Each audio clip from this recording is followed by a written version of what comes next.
So our passage this morning is not an easy one to hear, perhaps especially for us sitting in our beautiful church just off of Mansion Road, nestled up against the Hershey Country Club, and with our stewardship season, Grace and Gratitude, beginning just 1 week ago.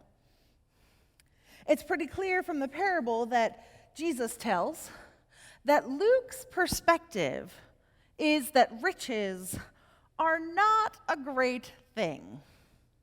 In the first century, the only way for a person to become richer and richer was if others were becoming poorer and poorer.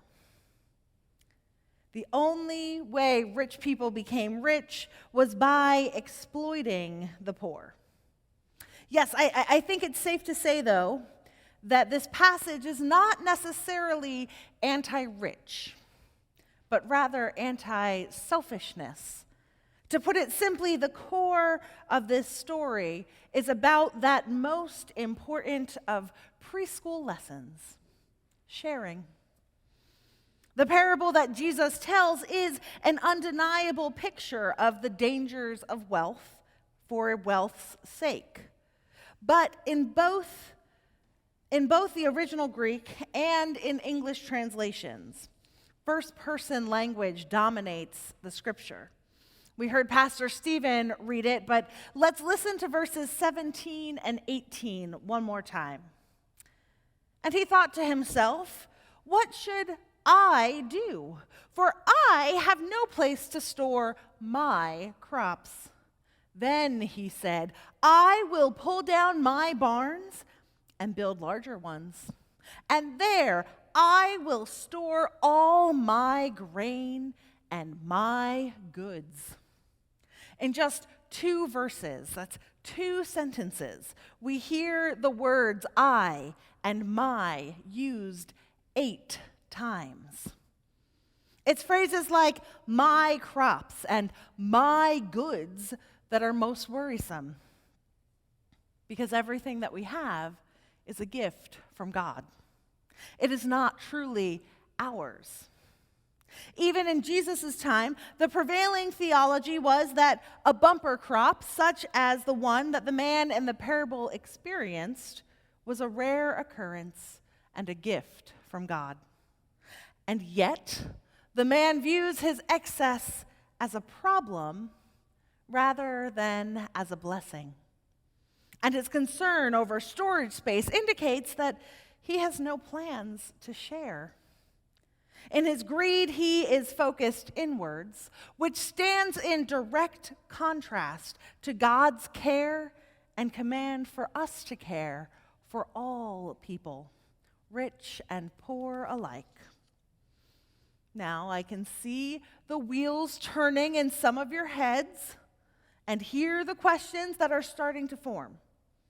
Pastor Pam, people save all the time. I've got my Costco card so I can shop in bulk. What about saving for retirement or putting away some money for a rainy day? Shouldn't I try to be prepared for any future economic crises or financial uncertainty? And to all of that, I say yes.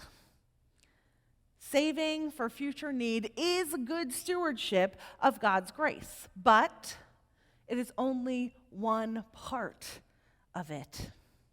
Concern for the future must be balanced with glorifying God, caring for our neighbors, providing for the poor, the marginalized, and those without the basic means of survival. All of these things are central to Luke's gospel, to the development of the church, and to living a life that is rich towards God. In our parable this morning, as in our daily lives, it is God who created the land that produces the food, and it is God's grace that is responsible for the excess crops. However, the man does not offer thanks in any way. He ignores the hand of God in his good fortune and idolizes his stuff. Unfortunately, it's often the same within our culture today. We're always being encouraged to spend more, have more, use more, supersize and maximize, to upgrade, even when what we have still works just fine. I know how often I end up talking myself into and then out of, and then into and then out of any number of purchases. Technological upgrades like a bigger television or a video doorbell that I could answer from my cell phone, even when I'm not in the house. More books when my to-read pile is already taller than the average toddler. The latest, coolest kitchen gadget, even though I don't really like cooking. This parable characterizes that aspect of our lives and culture as being foolish. It calls us to reflect on what we want and why we want it. I didn't want a new TV because mine was broken or obsolete. I wanted it because it was new, it was on sale, and a friend of mine has a 55-inch screen TV, and oh my goodness, it was so cool to play video games on a screen that was that big. What drives our desires and our standards? How do we measure our lives? Is it by God's standards or the standards set by the media and advertising outlets? In our passage, Jesus calls us to be rich toward God, but he doesn't tell us what that means. Not here in this story, at least. But elsewhere in the Bible, we are given some great examples, wonderful and beautiful examples of what it means to be rich toward God. Being rich toward God is using our resources for the benefit of others, like the Good Samaritan did when he poured oil and wine on the beaten man's wounds and then paid for his stay at an inn while he healed. And like the innkeeper in that story, who honestly did most of the work in nursing the man back to health. Being rich toward God is intently and intentionally listening to Jesus, like Mary did while her sister Martha was rushing around and preparing their home for guests. Being rich toward God could also be opening your home and practicing radical hospitality. Being rich toward God is prayerfully trusting that God will provide for the needs of life. Being rich toward God is selling possessions and giving alms to the poor in order to establish lasting treasure in heaven. Being rich toward God is treating the least of these with the same dignity and respect that we would treat Jesus if he were to walk into our church or our home. Friends, being rich toward God isn't about what we have. It's about what we do with what we have been given by God. At her father's funeral, Patty Davis, that's Ronald Reagan's daughter, she didn't talk about his acting or his political acumen. Instead, she shared this story. He was the one who generously offered funeral services for my goldfish on the morning of its demise. We went out to the garden and we dug a tiny grave with a teaspoon, and he took 2 twigs and lashed them together with twine and formed a cross as a marker for the grave. And then he gave a beautiful eulogy. Even President Reagan, who lived a grand and global life, was remembered for a small gift of time and love. What would it look like for us to be a people who are rich toward God? How can we as individuals, as families, as a church, reach out to love our neighbors as ourselves? How are we already doing this? And is there more that we can do? This summer, I took a small but mighty group of middle school girls to Charleston, West Virginia. While there, we worked with a couple of different ministries and social service organizations, but the one that really stands out in my mind, besides the Humane Society, because puppies, but the one besides that stands out in my mind is the work that we did at a place called Heart and Hands. Heart and Hands is a ministry of the Methodist churches in the area, and it is a social services organization and a thrift shop. The proceeds from the thrift shop go towards running the food pantry, career counseling, and other services that they provide to underserviced folks in Charleston. We had a few different jobs during our time there, including things like sorting and shelving donations, going through clothing to root out anything that was damaged, and creating boxes of toys and activities for children of different ages that the social workers could easily grab when needed. There was one job there, though, that had me a little bit worried. We were asked to assist with collecting donations. So our group put on our sunscreen and went out the back door to wait for people to drive up. It was our job to unload the donations from the cars and sort them into general areas, housewares, clothing, toys and games, different things like that.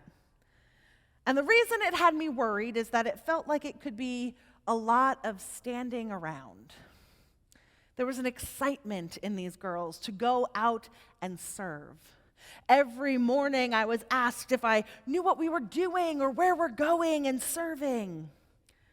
The end of every day, Pete Steelman, who was our other chaperone and the only male on the trip, Pete and I were told every day on the ride back to where we were staying that this was the best day ever. With this job, waiting for donations to arrive and intermittently unloading cars, live up to best day ever status.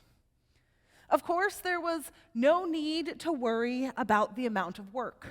As cars started pulling up one after another, I realized that there was going to be plenty of work to do, so my worry shifted. This was more physical than any of the other work that we had done inside at Heart and Hands. Were the girls up to the task, or would they be complaining about it being too hot, or too heavy, or too hard within an hour or two? The smile on these girls' faces every time a new car pulled up were absolutely infectious. One would, as they called it, make the sale, meaning greet the driver, while the other two would head for the back doors or the trunk to start unloading. Afterwards, they all sent the car off with a huge thank you and waves towards the rearview mirror. When there was time between cars, they turned the other work into a game. They had been told to throw any bags of clothes that came in down an outdoor staircase to the basement entrance, where others would come and pick them up, and whenever they were ready for the next bag. So instead of grumbling about the heavy garbage bags full of clothes, they decided to see who could throw it the farthest or with the best accuracy. Their joy was infectious, and everyone who came into contact with them, from the customers to the employees to the donors, left with a smile on their face. I think we can take an example from Maya, Katie, and Ann. Throughout the trip, they were showing themselves to be rich toward God. God has given them bodies, minds, and hearts that are willing and able to help. They're young, 6th and 7th graders, but they were willing to dive in and use what God had given to them to serve the people of Charleston, and in doing so, love God with all of their heart, all of their soul, and all of their mind, all of their strength. So what does being rich toward God look like for you? You may be at a time or a place in your life where donating money or goods is how you can be rich toward God. Perhaps you're able to take a trip, like the trip to Charleston or even just into Harrisburg, and spend your time volunteering or advocating. There is no one correct way to be rich toward God. Being rich toward God simply means sharing your time, your talents, your God-given blessings with those around you and around the world. It's a concept that we learn from the time that we're toddlers, and yet, as adults, we often forget that sharing is caring, and that Christ's call to be rich toward God means not hoarding up our wealth and our blessings for ourselves, but sharing all that God has given to us. Amen.